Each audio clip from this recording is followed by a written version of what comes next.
Generally, for me, the taxi driver is a benchmark. And I see these people, and mostly they are either Afghans or Kurds. If you ask them what they think of Hull, or how Hull compares with other cities they have come from, they said it doesn't trouble us. It's a peaceful city, that's all that they want. No excitement.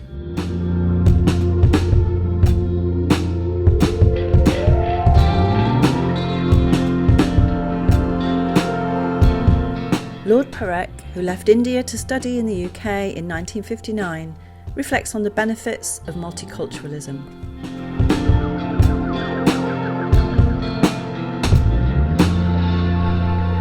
This is Writer's Mosaic, What We Leave We Carry, the series that tells the true life stories of migration to the UK.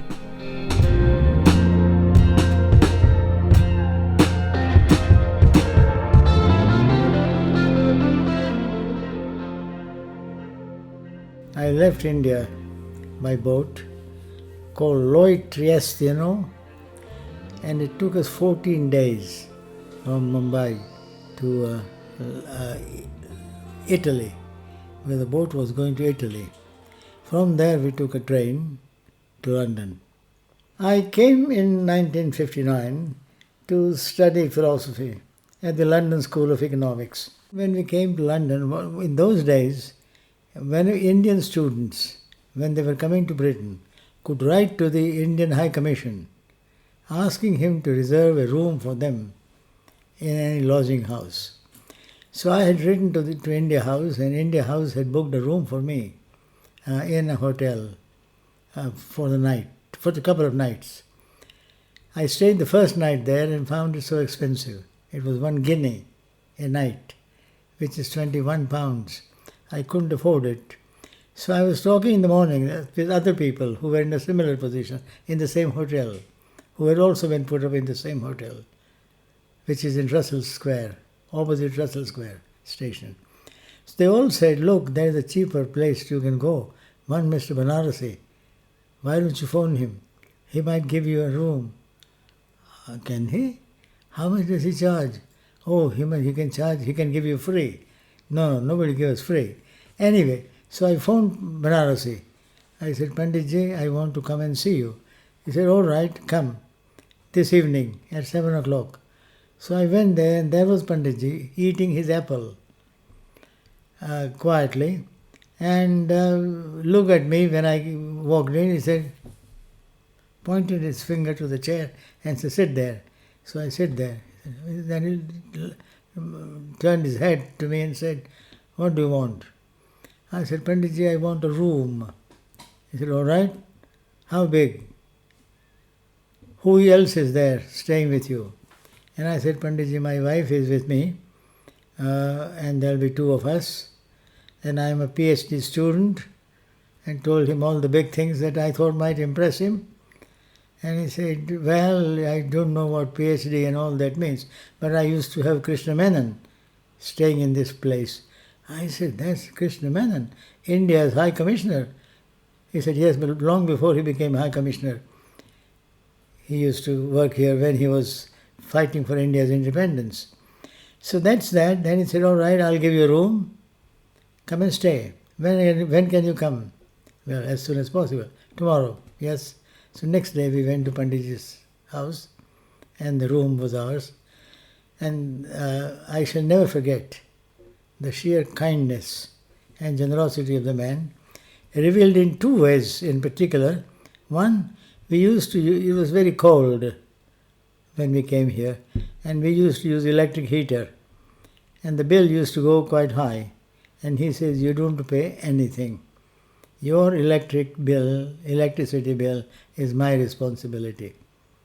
And secondly, you don't cook anything. I cook because it was also a lodging and a boarding house. He used to feed people. So he said, you can take your food from what I cook for other people. You don't cook anything. Now those 2 things, fine. And then after a few months, when I said I was moving elsewhere, he said, why? I said, look, I want a bigger and better place. He said, no, you stay here. You stay free. And I stayed free for the last 2 years of my life in Panditji's house.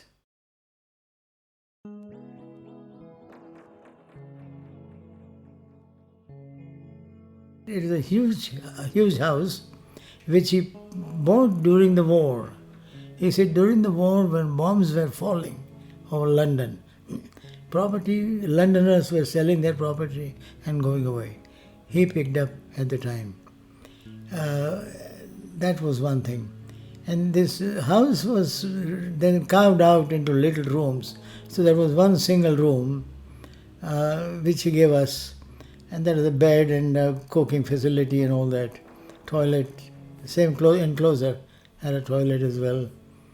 And every evening we used to go and get food, free. A great pleasure. And in the evening he would have all kinds of functions. We enjoyed them. He used to have a yogi who was teaching yoga in Germany, and he had just come, and he used to teach yoga in Panditji's class in the master room upstairs. Yes. It was an Indian environment entirely. I mean, right from the time the man says, you can stay free, that's an Indian response. When a man comes and tells me, I like you, you like my son, come and stay with me. I don't think any Englishman would say this. An Indian said this. Food is free, come and stay with me. Why do you cook? Electricity, you don't pay. I can't pay, Panditji. Don't pay. Come in, I'll take care of it. So in all these matters, his habits, his attitudes were Indian.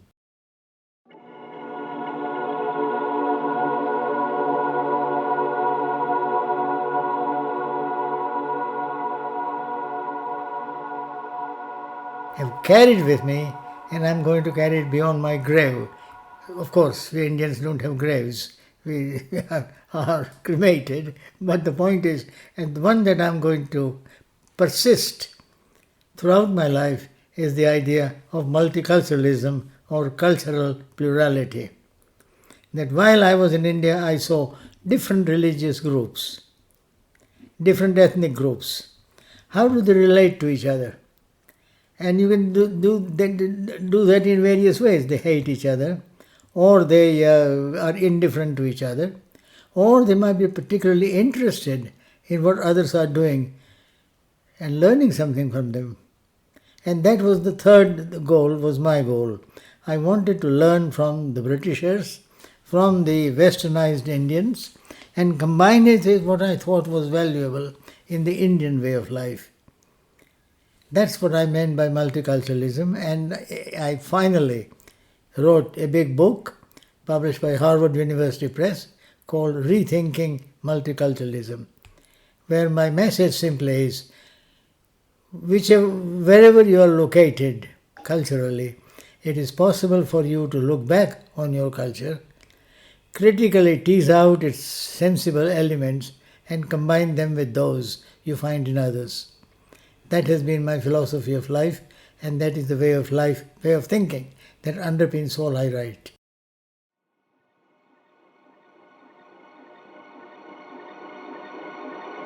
I was not up to scratch, because lots of undergraduates here had gone through British university training. They had learned to write essays, they had learned to read books, they had learned to write critiques of books. I had learned no such thing. I had no skill at writing. With the result that when I came here, I felt utterly lost. I was no good at almost anything, and therefore had to do quite a lot of extra work outside the teaching hours. So I would go to adult education classes in philosophy and attend them, or adult education classes in English and learn English right from the beginning. With that kind of thing, it took up a lot of my time, which means I couldn't finish PhD in 3 or 4 years. It had to go on. And to make things more complicated, I was accompanied by my wife when we went to London, and we had a son who was born in 1960. And with the son, the question was, my wife felt she had also expected to do her master's degree in air education. So we were both doing postgraduate courses, I far more advanced than she was. And the question was, what do we do with the child? Well, again, most reluctantly, we decided that he should be raised by his grandparents, which is a common practice in India, for a child to be raised by the grandparents. He would also have a better accommodation in India than a small tiny room that we had. He had better capacity to talk, to interact with socially, and we thought he'll be brought up better by his grandparents than by us. So we sent him to India in 1960. It was a very painful decision. Painful for the simple reason that we were parting with somebody who meant so much to us. Although I must say that when a child is barely with you for 4 or 5 or 6 months, you don't develop those deep bonds of love that you do when you have raised him. So we decided to send him to India. We bought his ticket. Then the question was, how is he going to go there? When neither my wife nor I was going to accompany him. And the Air India said, we have an air hostess who will take him from here. So we went to the airport, taking the child with us, and gave him to the air hostess, who then took him to Bombay and gave him to my wife's sister, who was going to raise this child. Even now, I ask myself, what were the alternatives open to us? Here we were, staying in Panditji's, Banarasi's house, where the house was broken up into small warren of rooms, single room, single bed, where my wife and I used to live. Kitchen is inside, a gas ring, and a small enclosure where you have a toilet and a bathroom with 2 other rooms. All male. My wife was the only female. There this child was born. What do we do?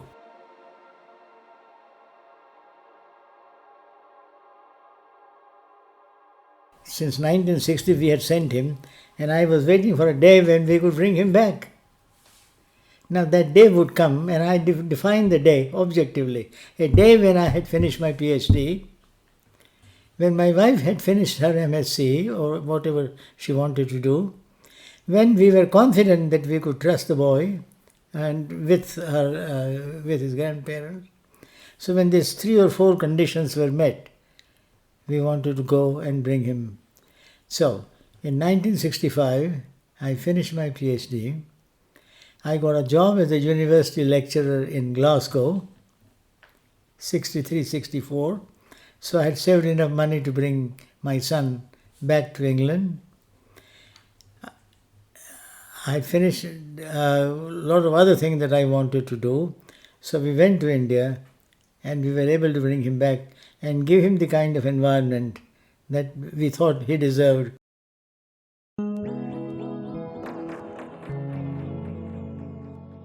This country stimulated my interest in multiculturalism. Because when I came here, they will say, you are an Indian, you are this, you are that. I would say, I'm an Indian. And then say, but what does it mean? I'm a human being, I'm an Indian, which means what?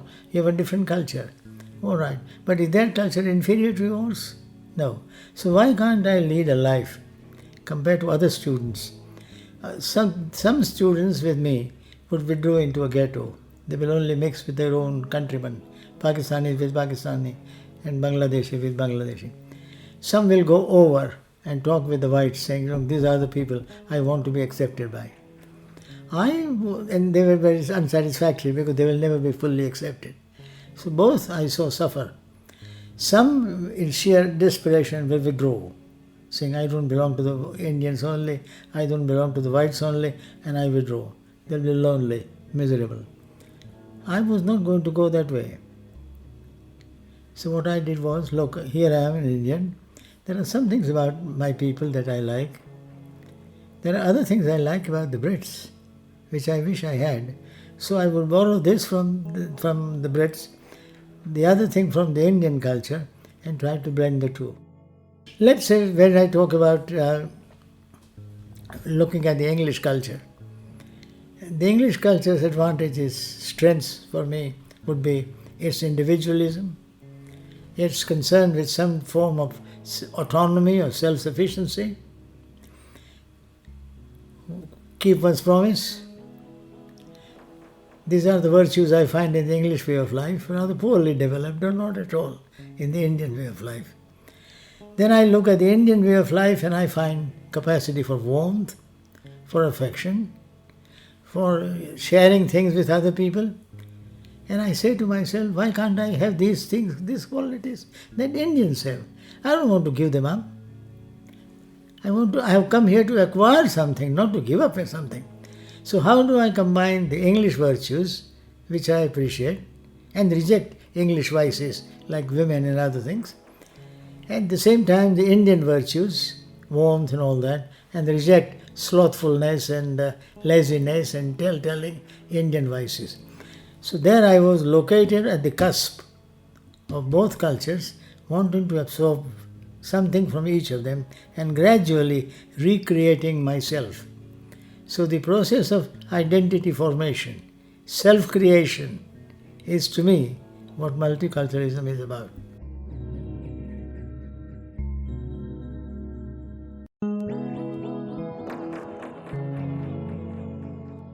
In Glasgow, in many ways, I found a certain degree of openness, which I did not find in England. But also, in England I found more hospitality to foreign ideas, which I did not find in Glasgow. So there is openness of a different kind, or to different degrees.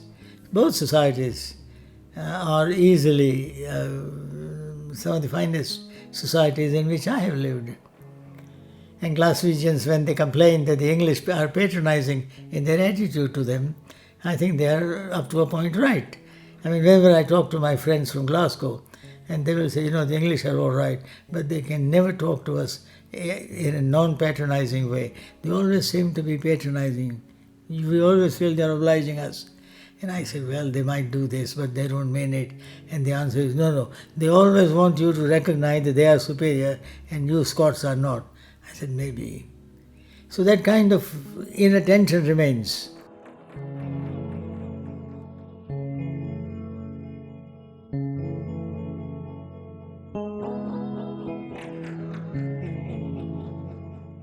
Race was the first area where I thought intervention was called for.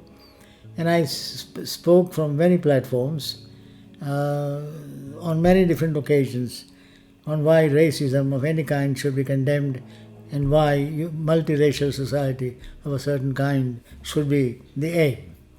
Likewise with cultural interaction, telling people instead of ghettoizing themselves, forcing them almost to come out and to interact. So in that sense I have taken battles to the fundamentalists and to the reactionaries.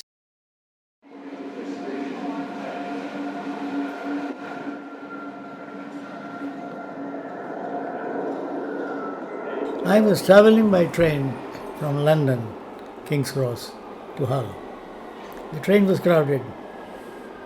Say a quarter, where 4 of us were sitting, myself, a Pakistani man, his wife, and his 10-year-old daughter. The train moved out of the station. Parents kept talking to each other in Urdu. And the girl was feeling restless. Parents didn't understand why. After a while, she was even more restless. The parents said, "What's the matter with you?" And she said, "Don't speak that language in public." And the mother said, "What do you mean?" He said, "Just as you don't expose your private parts in public, you don't speak in that language in public." That's what I mean if you deny any kind of cultural differences. Because the girl had been taught, public, only certain things, certain clothes, certain ways of talking, certain ways of dressing. Anything else, unacceptable. So this homogeneous, uniform notion of publicness can lead to this sort of thing, where a young girl feels ashamed that you talk in that language. And when I said this to a meeting, I was told by a Jewish lady, in fact she is a very prominent member of parliament, she even said that when she first came here in the 30s from Germany, her parents, she was a small girl, her parents will go shopping or whatever, and whenever they spoke in Yiddish, she used to crawl, feel embarrassed. Don't speak in that language, that's for private. Now, a society that cultivates that kind of attitude is a very suffocating society. It kills the impulse to experiment. That's what I would say.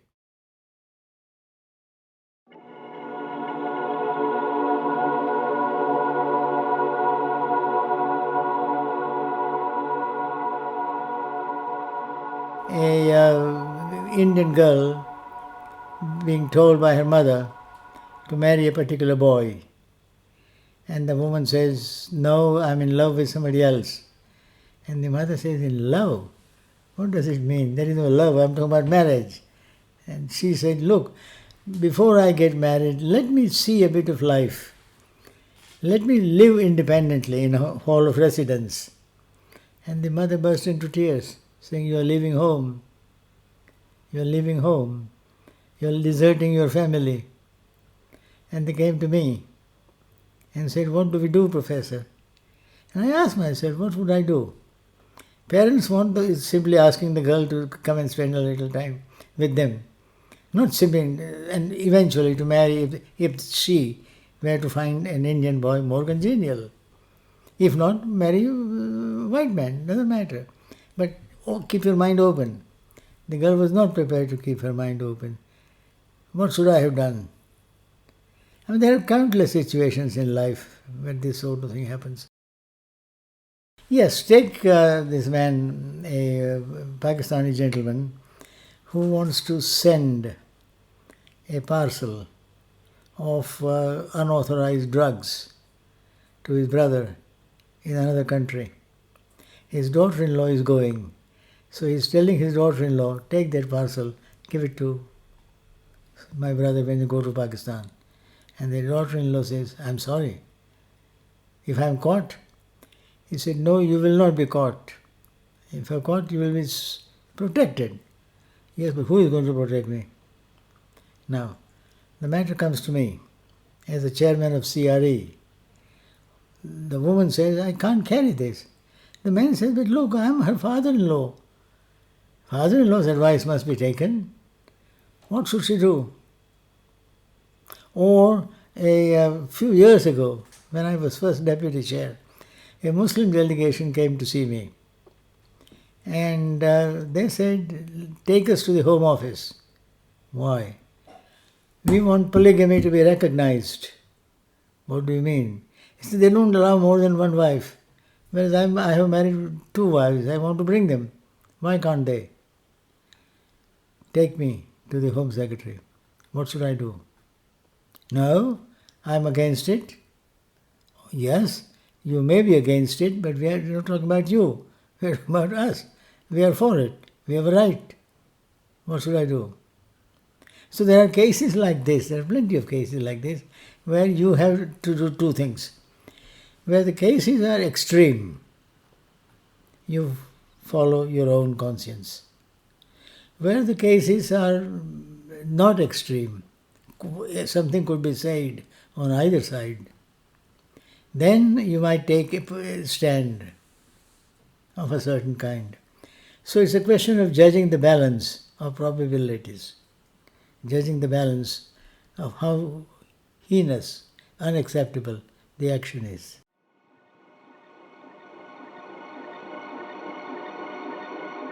There was one case, heartbreaking, absolutely heartbreaking. There was a Bangladeshi who was entitled to come to this country and bring his two children with him. That was his family. He and two children and his wife. They came to Heathrow Airport. And when he presented passport, there was a slight irregularity. The two children's passport didn't match those two children were his. One was his child and the other was his brother's child. His brother's child's passport in the name of the brother's child. There is no aji-baji there. But two passports, two children allowed, one is his and the other, instead of his, is his brother's. So the immigration officer said, you can't bring this child. Why can't I? You are allowing me two, I am not exceeding two. Yes, but they have to be your child. Of course this is my child. It's my brother's child, which is as good as my child. What do you mean it's as good as? Look, my brother, when he died, he's dead. He died and he said, please keep an eye on my family. Now after I go, who is going to look after his family? Here is his son. If he comes with me, he will learn a craft. He will learn and look after his family. Why can't I bring his son? I am not imposing anything on your country. I am bringing two children, full stop. What is the immigration officer to do? He goes by the book. You can only bring yours, child, and if you don't bring yours, then don't use these quota. Just bring one. But the man said, no, if I bring only one, I would be condemned by my family, condemned by Allah for not looking after my brother's child. You are asking me to do an immoral act. But he said, the man eventually began to melt. But he said, I'm sorry, I'm a prisoner of rules. So instead of taking it to his boss, asking if a change can be made, he simply said, not allowed. And this man had a heart attack. What happened afterwards, I don't know. The case was brought to my attention. The rest is history. But now what do you do? If I had been asked while he was talking, well, Professor, would you decide this? I would have said, let him bring. So I would say, for example, I'm British, and if he says tomorrow, you will not speak French, you will not speak German, you will not wear saris, nothing foreign is allowed. I would say, you are mad, I refuse to obey. As long as anything is allows me to exercise my freedom or autonomy, and does without restricting the range of choices, I am happy to be British.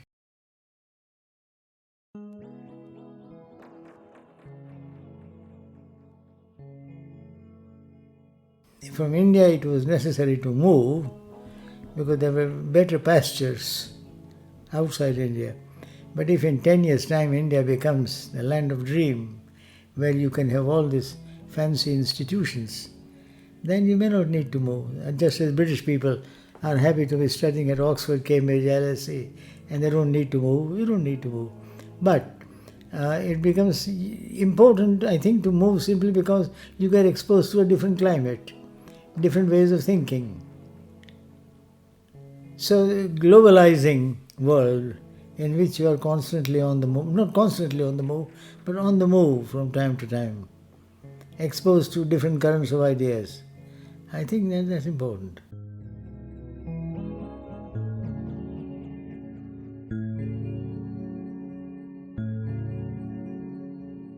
In my days, you didn't go by the university, you go by the department.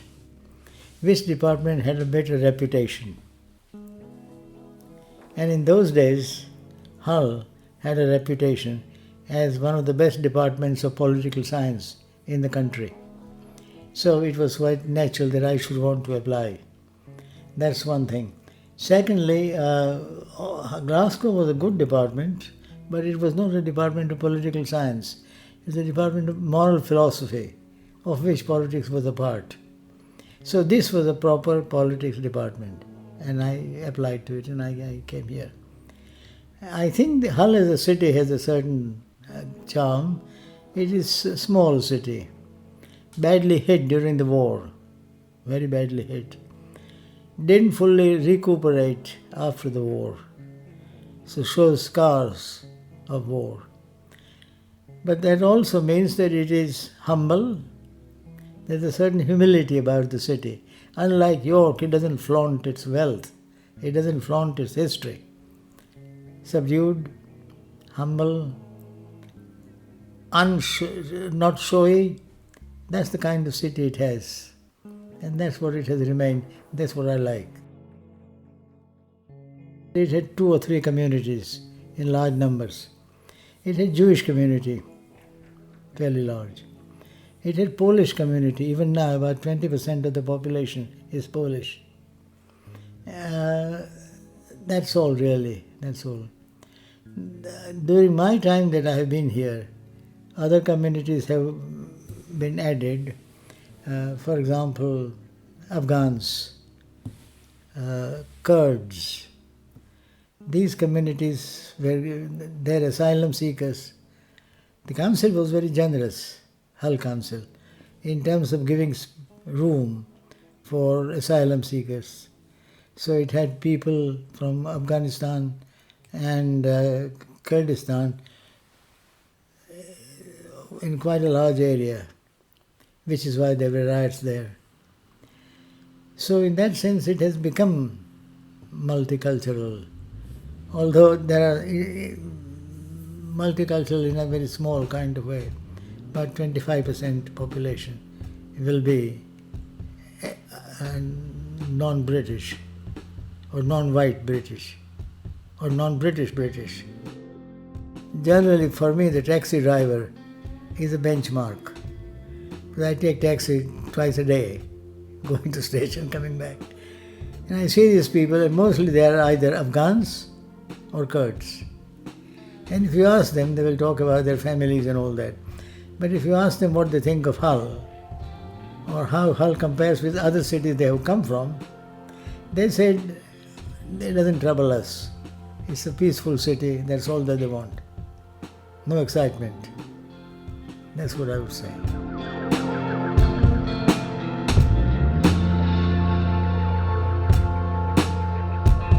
Lord Parekh was talking to Nikita Golhane.